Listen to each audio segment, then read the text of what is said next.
Je suis Julien André, je dirige Médiane Conseil, membre d'A Compétences Égales depuis 2019.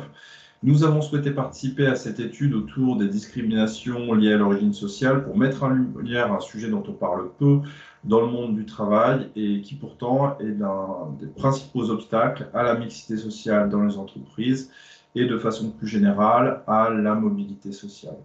Le premier enseignement de l'étude, c'est de mettre le doigt sur le sujet en lui-même, de dire c'est un phénomène qui existe, même si l'origine sociale n'est pas un facteur retenu par le Code du travail.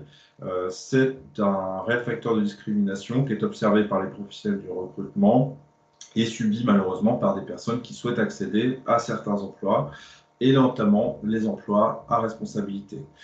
Près de 3/4 des personnes interrogées pensent effectivement que c'est pour cette catégorie de fonctions que l'origine sociale est la plus discriminante, pour des raisons assez intuitives évidemment. Les personnes qui occupent ce genre de responsabilité ont des patrimoines culturels, financiers, des marqueurs sociaux bien déterminés qui excluent consciemment ou inconsciemment ceux qui en possèdent d'autres. C'est ce qu'on appelle communément le plafond de verre.